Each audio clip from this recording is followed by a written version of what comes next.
Good morning, everyone. This morning, we will be having our webinar of RIOS 2016, providing an overview of changes. Welcome to everyone who's joining us this morning. My name is Austin Matthews. I am the EHS Assistant Program Manager with PJR. And I have some information about PJR's headquarters up on the screen here, as well as an agenda for today. We're going to be talking a little bit about PJR at the beginning of the presentation. We will go over the benefits of certification at a high level. We can talk about transition timelines for anyone who is not already familiar with what those requirements may be. For those of you who are looking to transition from the previous version of the standard. We will also be talking about key changes and the changes to some of the terms and definitions at a high level. Then we'll get into a more detailed clause-by-clause overview of the specific changes in the standard, or the most significant changes within the standard. We'll conclude the presentation by going over the certification process for anyone who is pursuing certification for the first time. Let's say you're not transitioning from the previous version of the standard, but your organization is now interested in having the RIOS certification.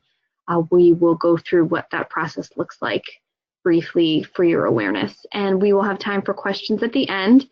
Feel free to type them in at any time in the questions or the comments box in the tab for the presentation, and we will get to those at the end.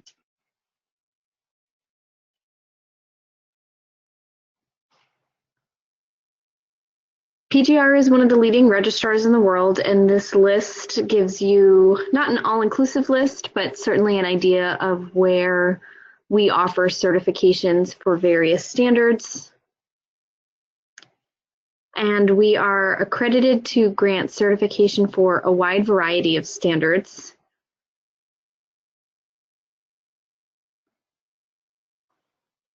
Obviously, RIOS is on this list. And we're currently pursuing certification for ISO 45001, which is replacing OSAS 18001 for anyone who is familiar with that standard.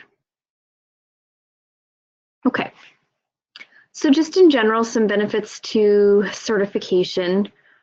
Obviously, going through the process of putting the QEH&S, or the Quality, Environmental, Health, and Safety Management System, into place drives improvements to the system's performance. Just going through the process of meeting the requirements of the standard. You'll see some improvements through standardizing those processes and monitoring performance in areas perhaps you were not before, as well as identifying and minimizing certain types of risks. Again, going through the process of setting up the management system, you'll have a framework for meeting legal requirements, monitoring your material sourcing controls and your outsourcing controls.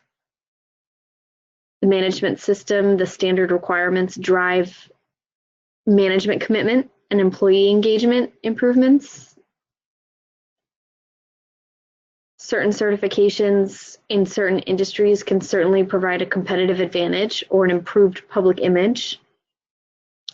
There may be potential financial benefits associated with that competitive advantage or improvement in public image, as far as increased business or winning customer bids that you might not have without the certification.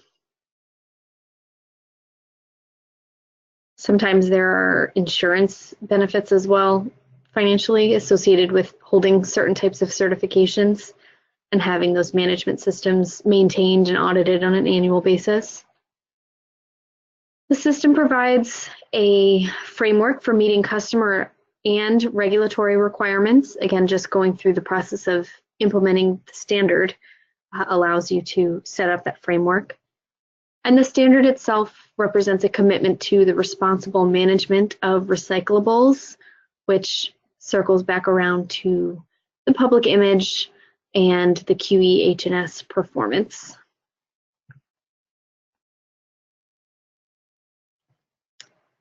For those of you who are not aware, the transition deadline will be here before we know it, September 30th, 2019, this year.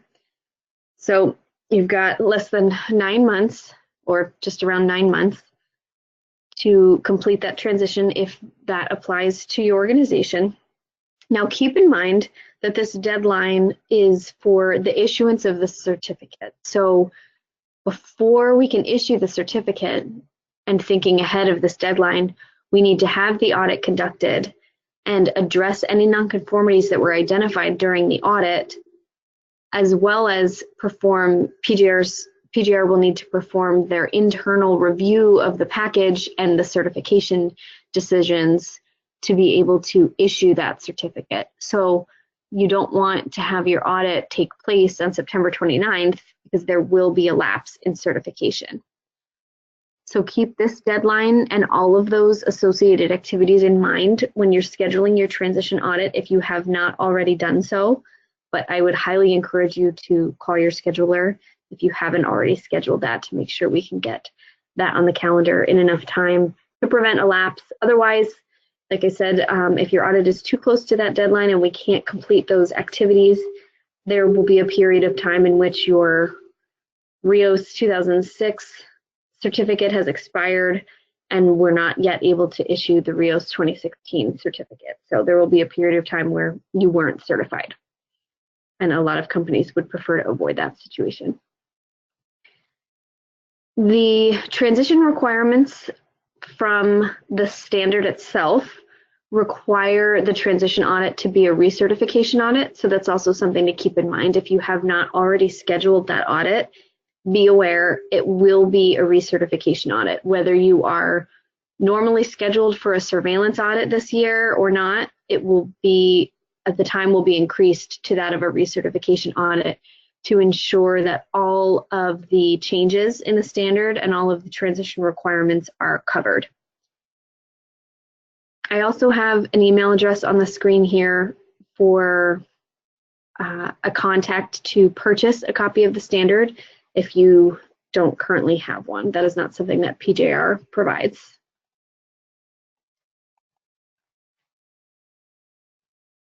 I'm not going to spend too much time on this. We've had a lot of standards be revised lately for various reasons, and there are a large number of reasons why a standard would be revised.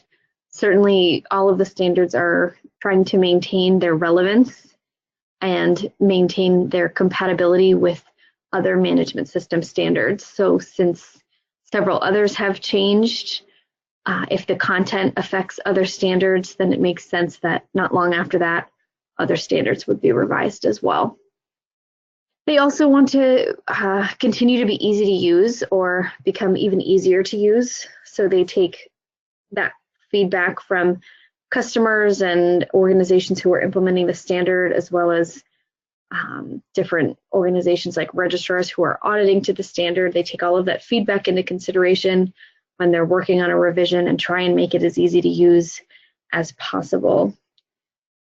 And as well as removing any ambiguities to try and make it as easy to understand and as easy to implement as possible. Less room for miscommunication or misunderstanding of what the actual requirements are. At a very high level, some of the key changes in RIOS 2016 are an emphasis on leadership, a greater emphasis on leadership than was previously found in the standard.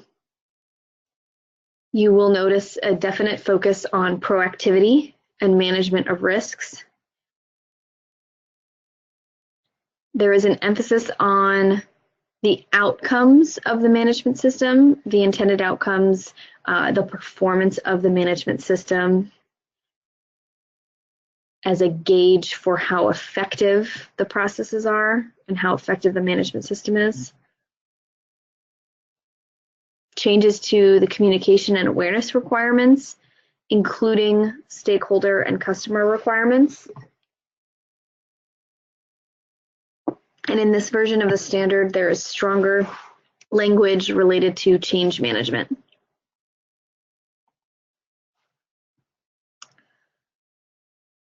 The slides for this presentation will be made available on PJR's website if anyone is interested in obtaining copies after the presentation.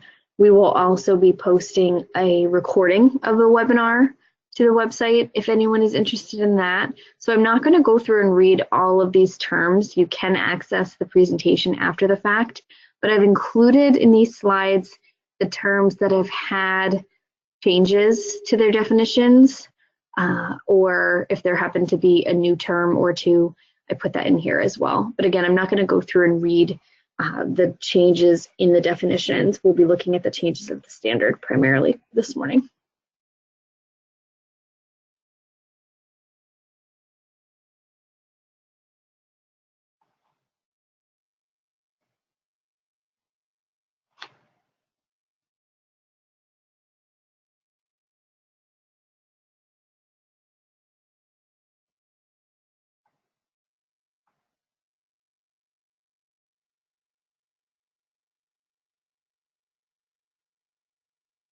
Okay.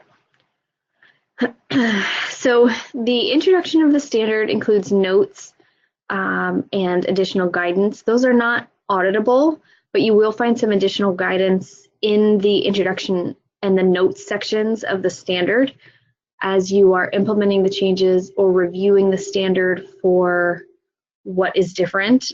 Those can be helpful interpretations. The first clause, we see some changes to the scope and application section where actions by outside providers need to be considered in the scope. This includes your footprint as well as an organization to include activities performed by outside providers. An example of an outside provider would be a contractor. So this is essentially setting the stage for this increased proactivity and accountability, where just because you're outsourcing an activity doesn't mean you're not responsible for the outcomes of those processes or the potential impacts of those processes. There's services that you're offering, and you're offering those services by outsourcing the work to different entities, to these outside providers. But the footprint, the activities themselves, the actions coming out of those activities still needs to be included in the scope, the footprint, and all of those kinds of things as you are building the framework for your system. Just because it's not taking place within the four walls of your building doesn't mean it couldn't be relevant to you as a certified organization and to your management system. The RIOS outcomes clause is completely new.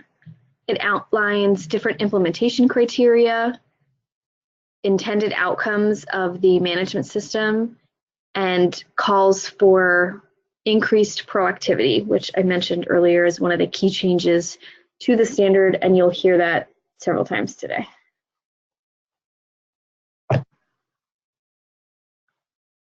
Within the QE-HNS infrastructure clause, there are requirements for assigning responsibilities and a management representative, but there is an emphasis on senior management accountability, their commitment, their level of involvement, their level of awareness or knowledgeability as to what goes into maintaining the system, the status of management system items, that they are ultimately accountable, whether there is a management representative or a team of employees sharing the responsibilities. Senior management is ultimately accountable for the intended outcomes of the system. It's also a responsibility of senior management to ensure adequate resources are assigned or made available so that the intended outcomes of the management system can be met. Anyone who's familiar with the ISO 14001:2015 standard that was recently revised is already familiar with some of these documentation and record keeping control changes. where controlled documents can take many forms, and the definition of this has been expanded quite a bit.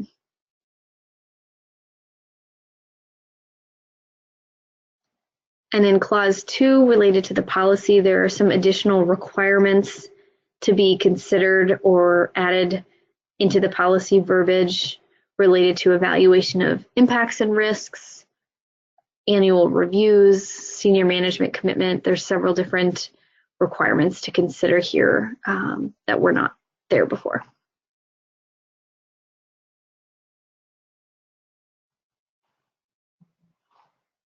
Clause 3 represents planning requirements, including identifying the RIOS footprint. Again, here we see this theme of proactivity, where we're looking for identification of risk, assessment of risk, figuring out where the potential for issues lie so that you can plan accordingly instead of reacting to an injury or a release or spill or exposure of some kind because you've been proactive in your approach. It also includes positive impacts. It doesn't have to just reflect negative impacts. And keeping in mind the concept that anything that's outsourced is still relevant or could be relevant, you want to include in this assessment purchasing, source material acquisition, transport and delivery, concepts like that as relevant to the system and the organization's ability to impact those decisions. So it depends on the organization's specific activities, but those should at least be considered. Obviously, the footprint should be kept up to date, reviewed for changes, assessed prior to making changes that could impact the management system. Again, that's proactive in its approach as well. Instead of bringing in a new piece of equipment and scrambling to update the QEHSMS accordingly and hope that you haven't created a new hazard.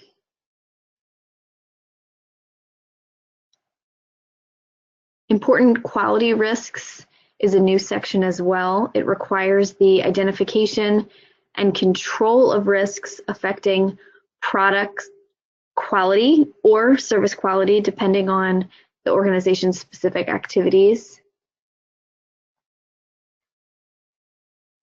Risk is a term that's defined as the effect of uncertainty.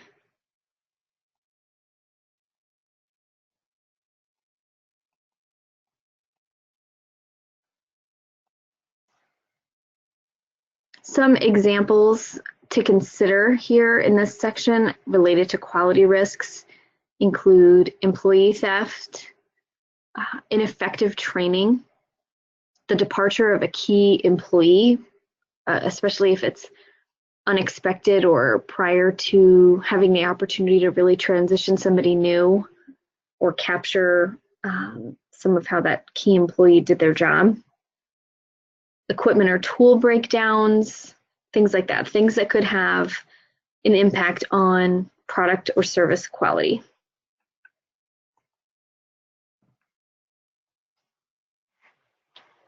There are some additional requirements added to the environmental impacts and health and safety risks that are worth reviewing the changes to verbiage.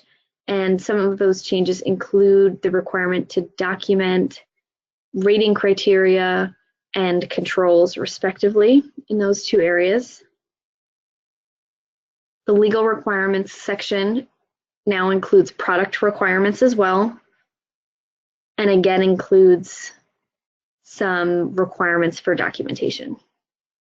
So any controls related to legal requirements are to be documented.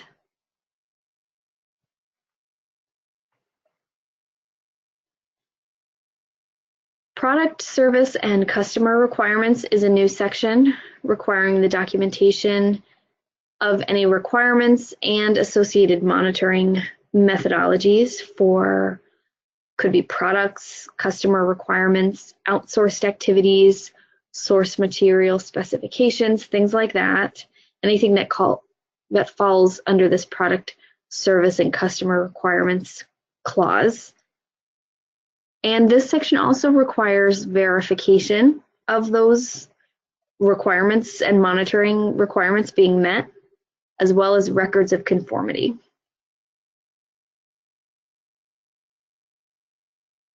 Besides the ones referenced in that clause, the next clause reflects other stakeholder requirements, and there's a stakeholder definition in the beginning of the standard. So not only are you required to identify who your stakeholders are, but also what their respective requirements may be so that you can implement controls accordingly and monitor those requirements for changes, at least on an annual basis, to be reviewing those requirements. This is not an all-inclusive list by any means, but some examples beyond what's in the definition perhaps would be owners, landlords, insurance companies. There are such a wide variety of stakeholders that would be a very long list.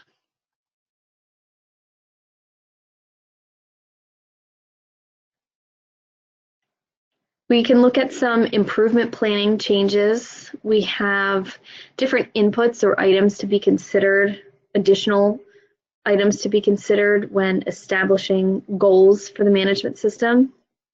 Written plans are required for goal achievement, such as what tasks will be required, any resource needs, who's assigned which responsibilities, any due dates for those tasks, how the results will be evaluated, things like that.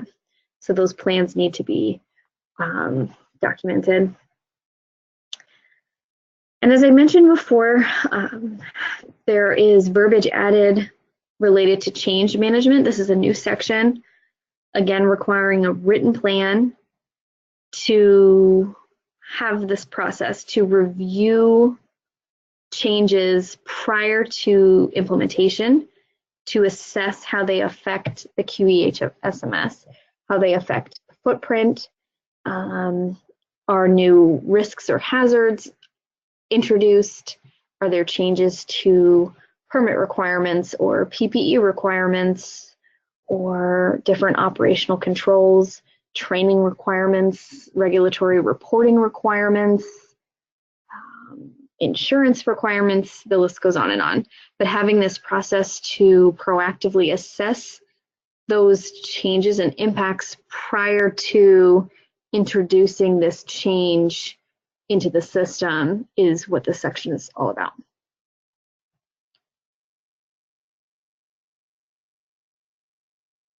Clause 4 focuses on implementation. So we start by looking at competency requirements, which need to be identified by the organization. Obviously, we're looking for records as evidence of this competence, however it's established, and also a process to verify effectiveness and records of those verifications of effectiveness. There are additional criteria to be considered as far as the training and competency requirements go that's been added to the standard. And this is relative to the impact or the intended outcomes of the QEH SMS. So this might vary, the competency requirements might vary by job or task or role, because some would have a greater potential impact on the system than others. So this can be relative.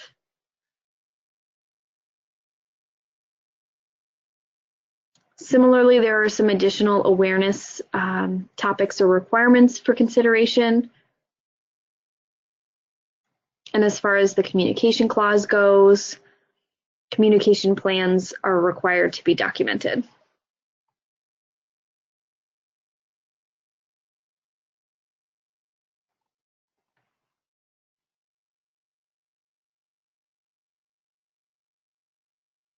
There are various types of communications as called out by the standard, so we can see some of those on this slide if they've changed.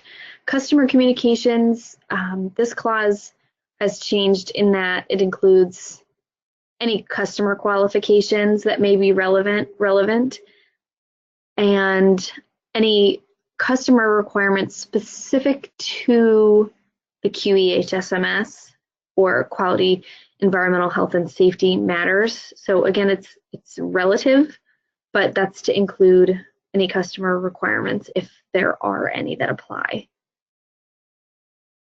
Supplier communications may include source control requirement communications, communication of any errors identified or load rejections. So maybe the receiving or purchasing process, sharing those communications with the suppliers. The outside supplier communication section replaces the contractor communication section in the previous version of the standard. So this isn't totally new. They've swapped these two out, and they've clarified some of the language in this section.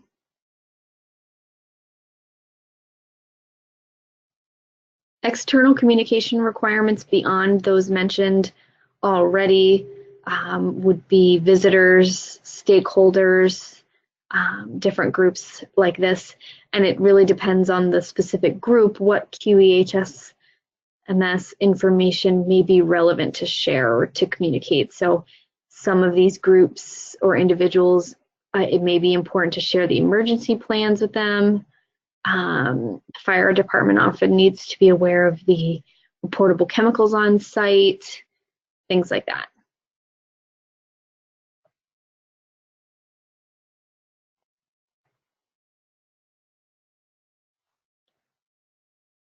Clause 4.3 covers operational controls, such as source materials. This clause has been restructured and was previously found in the suppliers section, so it's been broken out and restructured a bit, and the verbiage has been clarified.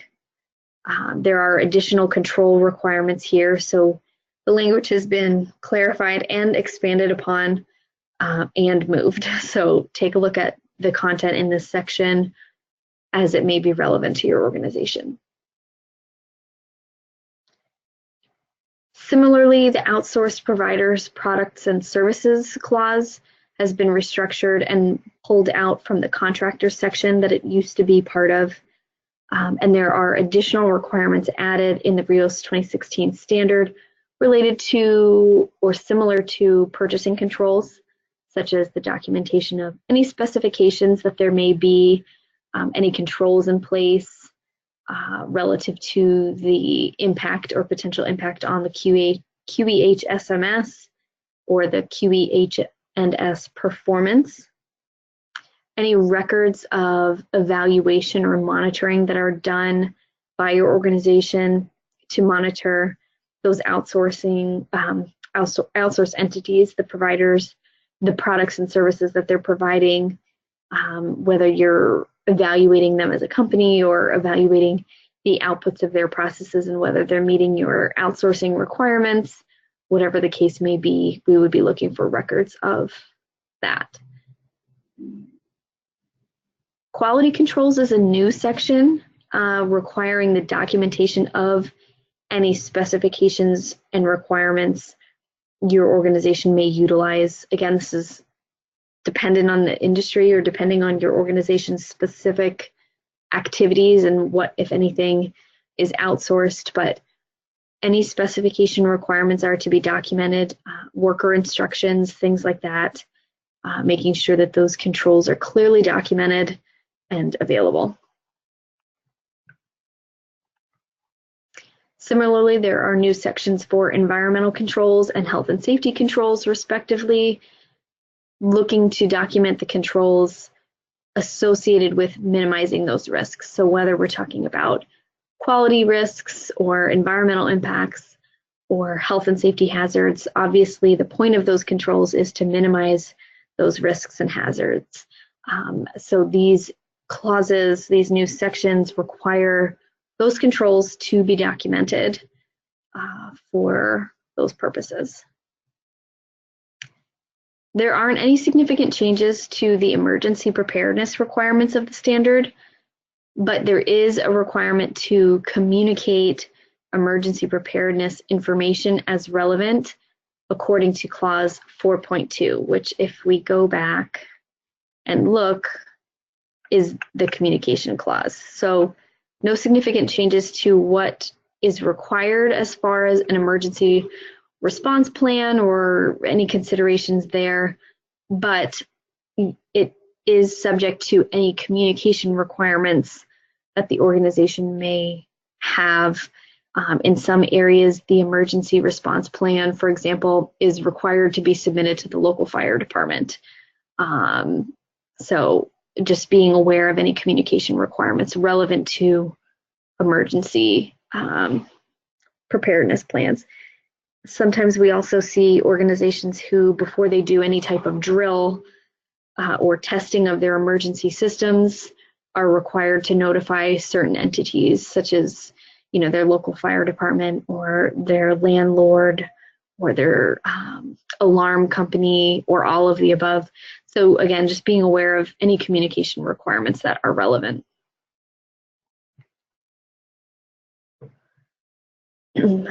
Clause 5 reflects checking and corrective actions. There are some additional items to be included in the monitoring and measurement plan in the RIOS 2016 version of the standard, so take a look at some of those changes. Similarly, related to monitoring, there are some additional items to be monitored. So this is just maybe a couple more items on the list within the standard. Take a look at those sections. QEHNS compliance, this clause requires annual evaluation of legal and other requirements. So this verbiage was not as clear or as strong in the previous version, and it left some discretion for the organization. That has been removed, and it's very clearly an annual evaluation requirement. There is also verbiage added to the revised standard to reflect verbiage to reflect competency requirements for the person or people evaluating compliance or performing that compliance evaluation. So we're looking for a competent individual or group of individuals according to the standard to be doing those evaluations to make sure that the process is value added, that they understand the legal and other requirements well enough to assess whether the organization is in compliance. That is not always the case. Certainly, we can do our best to read the regulations, and some are more verbose than others, but there's really quite a bit that goes into a lot of the regulations. So the idea here is that somebody truly competent is performing that compliance evaluation in order for that evaluation to meet the requirements and the intent of the section and the standard.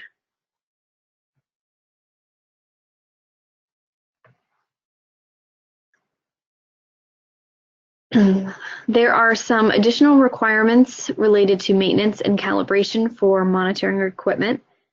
This may include documentation of requirements and any actions taken to address out-of-tolerance monitoring devices. So in addition to some changed verbiage in this standard, when you find something that is out of calibration, what actions were taken to address it? It usually goes beyond scheduling a calibration for that tool or performing the calibration, because depending on how long that tool has been out of calibration and how many times it's been used for different purposes, you may have products or services that were not performed, within the required specifications. Monitoring and measuring outputs are required to be an input to the management review. So that's an important piece of the analysis of the monitoring and measurement data, or the sharing of those results through the management review. We'll talk more about the management review later. Clause 5.2 covers nonconformances and any corrective or preventive actions. The EH&S incident investigations section is new, and it requires investigation for all incidents. And this is important because if you look at the definition of incidents, an incident includes a near miss. And a lot of times organizations will consider a near miss not to be an incident because there wasn't actually an injury or damage to property. It was just a close call. But as far as the standard is concerned, that is an incident and does require investigation. This goes hand in hand with the call for greater proactivity, because again, we're responding to things that have happened versus planning them in advance or identifying the risks where they exist. So an incident includes a near miss, and that should be investigated to keep that proactive approach in place and in practice. Previous NCRs for 2 audit cycles will be reviewed for effectiveness instead of just 1 audit cycle. Again, this relates to proactivity, but also the effectiveness of those corrective actions or root cause analyses. Sometimes a year is not enough time to get a sense of whether the true root cause was identified or whether the corrective action was effective in preventing recurrence. If it's not something that occurs very often, that may not be enough of a sampling. So this revised standard is looking at 2 years instead of just 1.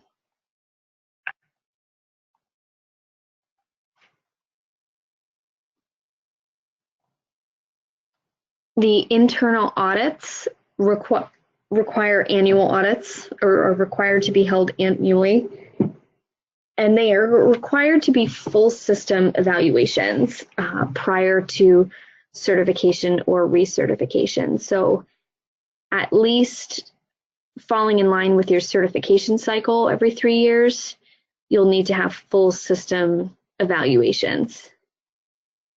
There are also additional requirements in the standard as far as what needs to be documented, what plans or details need to be written as far as your audit process goes. And Clause 6 provides additional clarity to some of the required inputs and outputs. I wouldn't say that there are really any new ones or many new ones, but it certainly provides some clarification. Some of the verbiage has been tweaked to try and hone in on what we're really looking for the management review to include.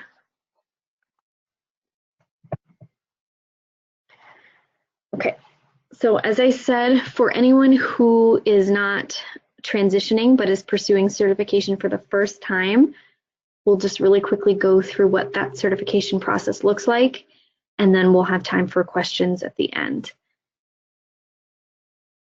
The first step would be to purchase a copy of the standard, and again, here's the contact information for where you can purchase the standard.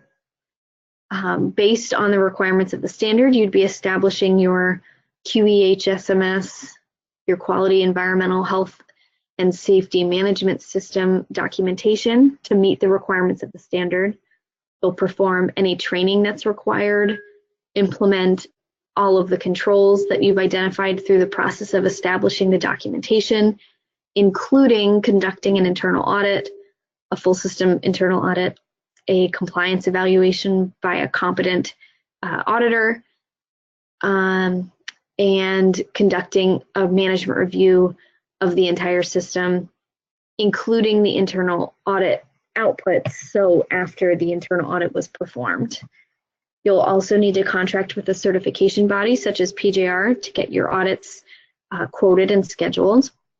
And you will complete a stage 1 audit and then a stage 2 audit, which we'll talk about more in a second, and address any resulting nonconformities before a certificate would then be issued to your organization. So the initial registration audit process consists of 2 audits, as I mentioned, a stage 1 and a stage 2. This isn't a process you need to repeat unless for some reason your certification is removed or lapses, but a stage 1 is a documentation review to make sure the framework is in place and that the organization is ready for their stage 2 audit, which would be scheduled usually between 30 to 60 days after the stage 1. And this audit is an audit of the entire management system, looking at the implementation of the documents reviewed at stage 1 and its effectiveness in meeting the requirements of the standard. So you don't have nonconformities at the stage 1, but you could have stage 2 nonconformities, which would need to be resolved through correction and root cause and corrective action processes approved by your auditor, and the whole package reviewed before a certificate was issued. And again, you don't have to repeat the stage 2 audit. After that, you go on your surveillance audit cycle. Certificates are good for 3 years. So depending on your contract, you would have either semi-annual or annual surveillance audits, which are not full system audits like the stage 2. They'd be a little bit shorter, and they would represent a partial system audit where we sample some of the processes instead of all of them. And then on the 3rd year, you would have your recertification audit, which is the same as a stage 2, really, in that we're covering all of the processes, and you'll again, the audit will be resulting in a new certificate after any nonconformities are identified to continue the three-year cycle. Okay, so I went through that pretty quickly because I wanted to make sure we had time for questions. I'm going to put our contact information up on this slide before I get to the questions in case anyone wants to make a note of this. Again, my name is Austin. I'm the EHS Assistant Program Manager. I have my email address here on this screen, as well as the contact information for Nancy, who is our EHS Program Manager. If you are looking to get a quote to contract with a certification body like PJR or transfer from another registrar, I also have listed the sales department phone number on this screen. So I'm going to leave that up while I check and see what questions you guys may have. Okay. Let's see. So we have a question about the RIOS 2016 standard itself. I think what the question is, how long has it been around? I would have to go back and check the exact publication date, but I want to say it's probably September of 2016. They usually give about 3 years to transition. So certainly some companies took some time to transition their systems to get their documentation ready. I would have to go back and look at the exact publication date if that's what you're looking for. If that information is important to you and you can't find that online, certainly just shoot me an email and I can look it up and provide that. Okay, we have another question about whether RIOS 2016 covers some parts of ISO 9001. So RIOS is unique in that it combines quality requirements with EHS or environmental health and safety requirements. So it's not an exact match for 9001 by any means, but it certainly covers quality concepts in addition to the EHS requirements, whereas a standard like R2 may not necessarily contain as much quality focus. So it's not, what's the word I'm looking for? They're not equivalent of each other. A 9001 certificate is not the equivalent of a RIOS certificate, but there are certainly quality requirements within the RIOS standard.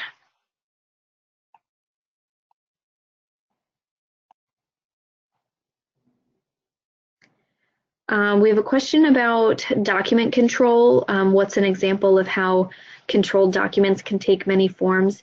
So if you look at the definitions at the beginning of the standard, that may help clarify things. or if you've seen the revisions to ISO 9001 2015 or ISO 14001 2015, they have changed the terminology in those standards from documents and records to documented information, and the standards have been expanded. The idea is really just that what they were seeing in the industry was additional types of media, not necessarily that every organization wanted to have a Word document or a PDF that contained a manual necessarily. So, or if they're keeping records of a management review and they record the audio from the management review in conjunction with an input agenda list, would that suffice? It's really just giving the organizations more flexibility to determine what types of documents or records would work for them, and requiring the auditors to be more flexible in what they accept. I hope that helps a bit.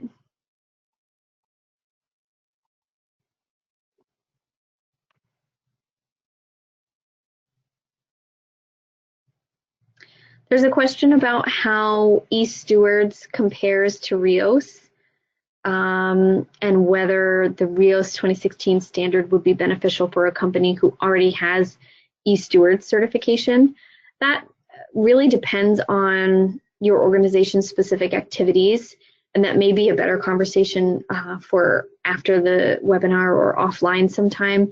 If you want to reach out to me, we could certainly talk about what your organization does specifically. There may or may not be benefits to having both, or switching from one to the other. It really depends on your specific activities and what you're looking to get out of those certifications. Okay, we've got one more question. For legal requirements, it mentions that the person conducting the compliance audit must be competent. For laws specifically, unless someone is a lawyer, how are they going to be competent? Is the standard stating that the person conducting the compliance evaluation should be a third party? My company has domestic and international facilities. The international laws are difficult to understand sometimes. So I can answer that as best I can. A couple things. No, it's not requiring that you have a third party necessarily. We do see organizations who have internal personnel who are able to conduct those evaluations, but a lot of times we see, the management representative doing the compliance audits, and that's not always appropriate or value added, in that they may not be familiar enough with the standards. So it's not saying that they need to be a lawyer. You can look at the definition of the competent personnel or the compliance audit and who would be competent to do that in the definition section of the standard, in the notes of the section. See if that provides any additional guidance. But it's not saying that they have to be a lawyer or that you have to contract with a third party necessarily. What they are looking to avoid is, like I said, a situation where the management representative is just assumed to conduct that audit or that review, and really may not be familiar enough with the standards to do so. Sometimes we see courses, training taken or provided to meet those competency requirements, for OSHA requirements, for different EPA regulations, RCRA, DOT, HAZMAT, HAZCOM. There's so many different types of trainings. So training may be one way of attaining competence. Other times we see employees or people who have so much industry experience, relevant industry experience, that would be how they're determining they're competent. So it's a case-by-case basis kind of thing, but not required to be a lawyer and not required to be third party if you can demonstrate competence in those areas. Okay, that looks like all of our questions for today. If anyone thinks of anything else, please feel free to reach out via email. Look for the slides and the recording from today's presentation on PJR's website, and let us know if we can be helpful in your transition or any other certification needs you may have. Thank you so much for joining me this morning, and good luck with your transition.